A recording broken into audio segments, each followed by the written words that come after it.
মামলাহীন clean ইমেজের আওয়ামী লীগ নেতাদের আগামী নির্বাচনে মনোনয়ন দিতে চায় জাতীয় পার্টি। দলটির কো চেয়ারম্যান মোস্তাফিজুর রহমানের এমন মন্তব্য আওয়ামী লীগের পুনর্বাসনের চেষ্টা বলে মনে করছেন রাজনীতি ও নির্বাচক বিশ্লেষকরা। তারা বলছেন, আওয়ামী লীগ ভিন্ন দলের হয়ে নির্বাচন করতে চাইলে তা ঠেকানোর রাস্তা নেই নির্বাচন কমিশনের কাছে। আরও জানাচ্ছেন ফরহাদ ইবনে মালেক। আওয়ামী আমলে প্রশ্নবিদ্ধ নির্বাচনগুলোতে হাসিনা সরকারের সাথে মিলেই ভোটে অংশ নেয় এরশাদের জাতীয় পার্টি। এই অভিযোগে দলটির নিবন্ধন বাতিল চেয়ে আসছে জুলাই আন্দোলনের পক্ষে থাকা বিভিন্ন রাজনৈতিক দল। সবশেষ তাদের নিবন্ধন বাতিল চেয়ে করা আন্দোলনে যোগ দিয়ে সৃষ্টি হওয়া বিশৃঙ্খলায় গুরুতর আহত হন গণ অধিকার পরিষদের নেতা নুরুল হক নুরো।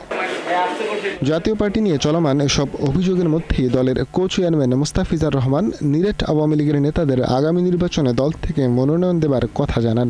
নায়াসিনামাইড ও স্যালিসাইলিক সমৃদ্ধ লিলি ফেস ওয়াশ যা ফেসের ডেড স্কিন সেল দূর করে দেয় দ্বিগুণ ফাস্টার ব্রাইটেনিং। জাতীয় আওয়ামী লীগের সমর্থক, সে কোনো তার বিরুদ্ধে কোনো মামলা মোকদ্দমা নাই, সে যদি যোগ্য প্রার্থী আমরা মনে করি, আমরা দেবো না কেন? দেবো, অবশ্যই দেবো।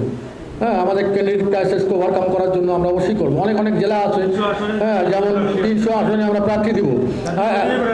এখন জাতীয় পার্টির প্রার্থীর চাইতে যদি ভালো শক্তিশালী প্রার্থী পাওয়া যায়, আমরা সে যদি ক্লিন ইমেজ থাকে, তার বিরুদ্ধে যদি কোনো সহিংসতার অন্য কোনো আলামত না থাকে, অবশ্যই পাবেন, দেবো না কেন? নির্বাচন ও রাজনীতি বিশ্লেষকদের মতে নির্বাচনকে প্রশ্নবিদ্ধ করতেই এমন মন্তব্য জাপানে তার। এই ধরনের কথা বলে দেখা যাচ্ছে যে আমাদের যে নির্বাচনের ব্যাপারে আমরা যে ঐক্যমত্য পৌঁছছি, যে আমরা ফেব্রুয়ারি মাসে ইলেকশন হবে, দেখা যাবে যে এই ধরনের প্রশ্ন রেজ করে এখন পুরো নির্বাচনের যে সময়টা, এটিকে একটি আসলে প্রশ্নবিদ্ধ করে তুলতে পারে আর কি বলে আমার মনে হয়। এটা স্বাভাবিকভাবে ধরে নেওয়া যায়, যেহেতু তারা ক্ষমতাচ্যুত হয়েছে এবং তারা এই সময় একটা বিশৃঙ্খলার চেষ্টা করবে, যে স্মুথলি নির্বাচনটা হওয়া হতে না দেওয়ারও সম্ভাবনা আছে। এবং এই জন্য বারবার বলা হচ্ছে যে এবার আইন শৃঙ্খলা একটা বড় চ্যালেঞ্জ হয়ে দেখা দিবে। তাদের মতে শুধু জাপা নয়, অন্য দল থেকেও নির্বাচনের চেষ্টা করতে পারে আওয়ামী লীগ, আর তেমনটা হলে তা ঠেকানোর রাস্তা নেই খোদ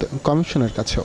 আইনে তো ধরার কোনো বিধান থাকবে না। যদি তিনি যোগ্যতা অযোগ্যতার ক্ষেত্রে যদি পার পেয়ে যায়, তাহলে তিনি যোগ্যতা অর্জন করবেন নির্বাচন করার জন্য।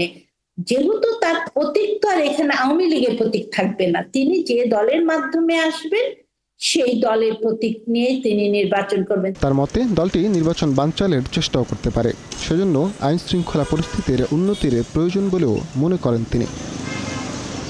ফরহাদ ইবনে মালেক, ৭১, ঢাকা।